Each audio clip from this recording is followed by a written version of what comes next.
Welcome back. It's time now for the morning rush.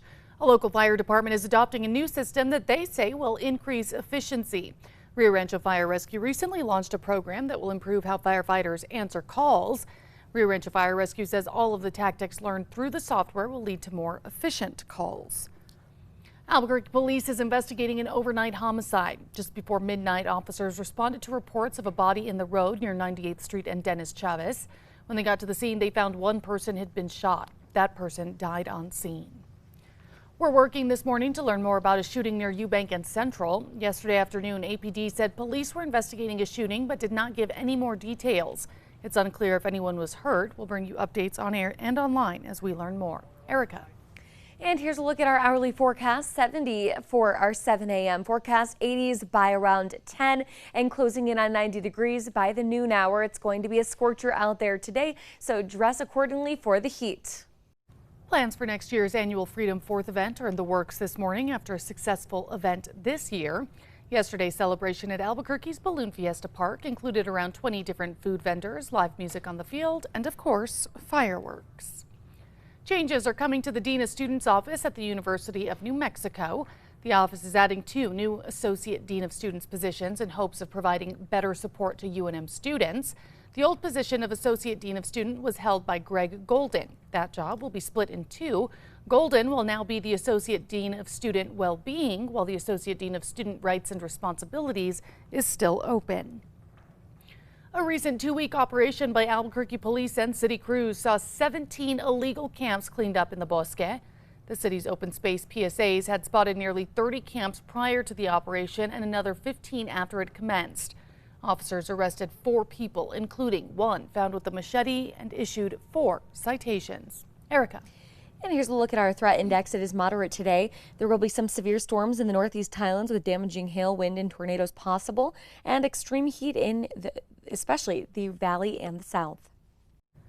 The Model Railroad Museum in Belen is getting a facelift. Thanks to volunteers of all ages, the museum will soon look good as new. The total for the remodel is $50,000. Most of that money came from members and fundraisers.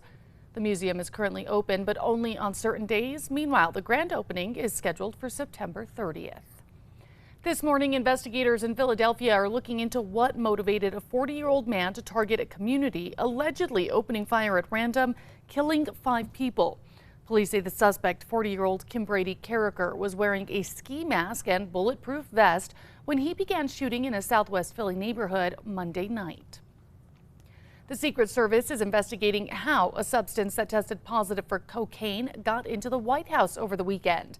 The Secret Service said in a press conference yesterday that the White House was shut down when the substance was found in a storage cubby used by both White House and staff and guests to store cell phones. Erica. Let's get a check on traffic. The maps are clear, no accidents or slowdowns to report. But here's a look at the Big I. It is a busy morning out there. Everybody getting back to work after the long holiday weekend. It took 60 years, but a high school love ends up with a surprise marriage proposal at the airport. Dr. Thomas McMeekin and Nancy Gamble first met in high school in Quincy, California. When McMeekin RSVP'd that he would be going to their 60th high school reunion, he heard from Gamble, who said she was looking forward to seeing him again. McMeekin promised Gamble a surprise when she landed at Tampa International Airport, a marriage proposal. Nancy said yes.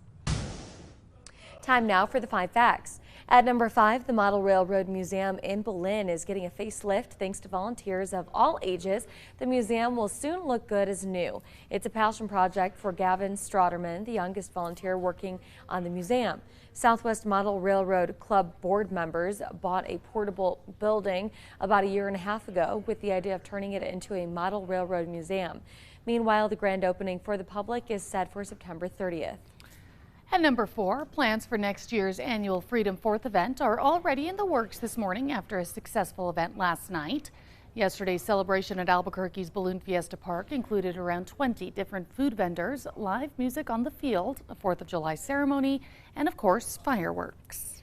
At number 3, it's going to be a scorcher out there. Get ready for some 90s and 100s. We'll be right around 100 degrees in the Middle Rio Grande Valley and Metro today, and climbing close to 110 in some of those southern spots. And number 2, Rio Rancho Fire Rescue is adopting a new system. This is the biggest update to their operations in 20 years, they said, and they believe it'll increase efficiency. The Blue Card Command system has been around for almost 2 decades and is used nationwide. After seeing the success other metro agencies had with the program, Rio Rancho Fire Rescue decided it was time they adopt it.